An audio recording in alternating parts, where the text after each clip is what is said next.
Bonjour à tous et bonjour à toutes. Aujourd'hui nous allons étudier les Illuminati, la franc-maçonnerie à l'intérieur même du musée du Louvre. Alors la dernière vidéo, on se rend compte qu'il y a pas mal de gens qui ont contesté sur la Tour Eiffel, chacun son point de vue. Mais là vous allez voir que c'est un petit peu plus clair. J'ai filmé pas mal de choses donc aux alentours du musée du Louvre et vous pouvez les retrouver.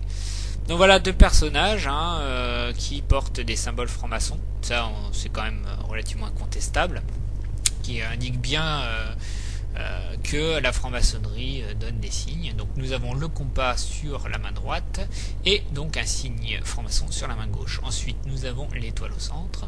Là à nouveau sur les pieds compas, donc on le reconnaît très bien. Et là donc l'encre. Tout ça ce sont des symboles francs-maçons. Là nous avons donc un saint qui est porteur de lumière. Saint Bernard, et oui. Donc c'est relativement symbolique et ça peut prêter à multiples interprétations. Nous avons un ange avec un sexe. Là nous avons donc à nouveau un personnage porteur de lumière. Très symbolique. Là nous avons un flambeau avec des serpents autour et au-dessus de ce flambeau, donc c'est très symbolique aussi, un soleil. Le porteur de lumière. Le soleil peut, alors après chacun peut interpréter ce qu'il veut interpréter, ça peut être soit le roi soleil, soit il peut représenter aussi Horus. C'est fort possible puisqu'en fait on va se rendre compte que tout au long de notre balade il y a pas mal de symboles d'Horus. Et là de chaque côté donc de ce flambeau il y a des anges. Est-ce des anges ou est-ce plutôt des démons? Ça... tout est possible. Là nous avons un personnage porteur encore d'un flambeau et derrière lui il y a un aigle. Donc tout ça c'est un aigle ou un faucon, tout ça c'est très significatif.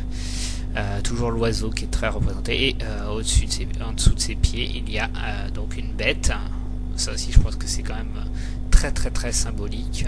Et après bon voilà, chacun, moi c'est ma pensée, après mon interprétation, je dis pas que j'ai la vérité mais bon. Là par contre c'est quand même très explicite, c'est quand même très clair.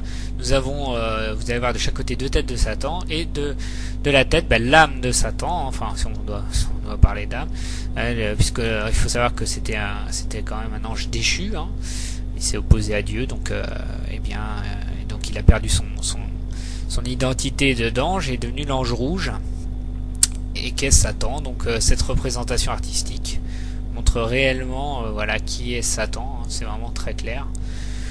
Et là tout au-dessus vous allez voir il y a une couronne et la couronne il y a une croix du Christ, mais moi je vois plutôt une croix pas très claire quoi. Et là donc il y a un écrit qui parle d'Égypte.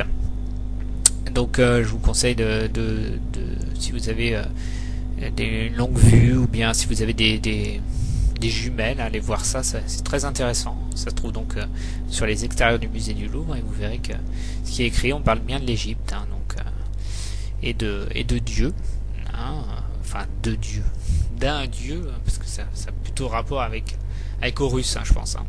Donc là c'est amusant, il y a un texte, alors difficile à décrypter, mais par dessus il y a écrit 1806, donc c'est quand même relativement étrange. Donc c'est toujours par rapport à ça. Là nous avons donc la femme d'Horus qui porte la lumière et d'un côté il y a deux symboles très clairs. Là nous avons Horus qui lui aussi porte la lumière et main gauche de son côté il porte un ange étrange, avec un symbole maçonnique entre les mains. Là nous avons un ange. Comme je le disais précédemment, l'ange en théorie n'a pas de sexe, mais là il a un sexe d'homme. Et tout autour de lui, il a sa cour. Alors moi, normalement, le seul qui on doit se mettre à genoux, c'est pas un ange, c'est Dieu, en théorie. Enfin bon, ça après ça regarde chacun. Enfin moi je vous donne un petit peu l'interprétation, c'est mon interprétation. Là nous avons à nouveau donc un faucon ou un aigle. Et tout autour nous avons un serpent. Alors vous allez le voir, c'est très clair. Donc derrière nous avons la lumière, donc toujours très significatif, je dirais, du porteur de lumière et non de la lumière elle-même. Et de chaque côté il y a des anges.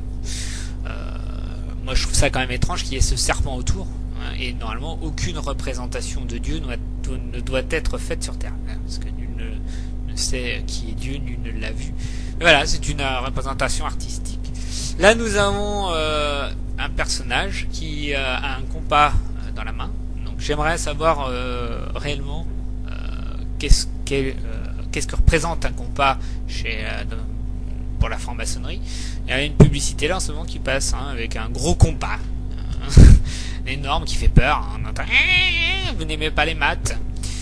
Voilà, donc tout ça c'est quand même très étrange, très très mystérieux. Je veux dire, les catholiques, c'est clair, hein, je veux dire, vous pouvez aller à la messe, vous pouvez voir les choses, c'est clair, c'est très clair, hein, y a rien de secret, rien n'est caché, tandis que, bon, bah pareil, vous allez dans une mosquée, hein, c'est ouvert, pareil, rien n'est caché, tout est clair, il y a pas de choses étranges, le truc mystique, vous allez pareil chez les juifs, c'est la même chose, hein. C'est pas caché, il n'y a pas de secret. Et à côté de ça, la franc-maçonnerie, bah, c'est tout un tas de petites choses cachées, étranges, bizarres. Moi j'aimerais qu'un franc-maçon, là justement, sur ce forum, sur cette vidéo, m'explique un petit peu sa vision là du monde et pourquoi ils rendent tout mystérieux, et ils veulent pas dire la vérité, pourquoi... Qu'est-ce qu'ils ont à cacher, hormis le fait que voilà, il y a une part d'élite, hein, les 33e degrés qui font des choses un peu étranges. Voilà, ça fait pas très sain quand même, hein. Je dirais que ça fait quand même pas très, ça fait peur. Honnêtement, ça fait peur. C'est peut-être voulu, hein, après tout. Là, on se rend compte que c'est voilà, hein, là, vous voyez, les symboliques, hein. La base, c'est nous, hein, l'humanité en bas, hein, au centre, vous avez une fenêtre. Et tout au-dessus, vous avez l'élite, hein, avec toujours le porteur de lumière, hein, côté gauche. Et au centre, hein, ce personnage qui porte un flambeau. Vous allez voir un flambeau avec une main. Et cette main, elle fait un signe très probablement franc-maçon. Je ne donnerai pas mon analyse sur ce signe-là, parce que je ne suis pas de la franc-maçonnerie, mais peut-être qu'un franc-maçon pourra me dire 3 doigts levés et la main fermée. Donc, expliquez-moi un petit peu ce que ça veut dire, si quelqu'un peut m'expliquer. Alors là, nous avons un flambeau avec des serpents, hein. Ça aussi, j'aimerais avoir des explications, hormis le fait qu'on connaît un peu l'histoire de l'origine de la Bible, du Coran. Voilà, on connaît un petit peu toute cette histoire avec le serpent, hein, le serpent de la Genèse.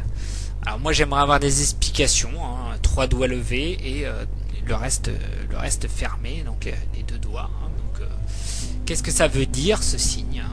Il y a tellement de signes dans la franc-maçonnerie, c'est vraiment obscur, hein, c'est vraiment étrange. Hein. Là nous avons une belle un beau globe, hein, avec écrit Afrique, Australie. Étrange aussi, comme par hasard en plus on entend parler de nouvel ordre mondial, de mondialisation.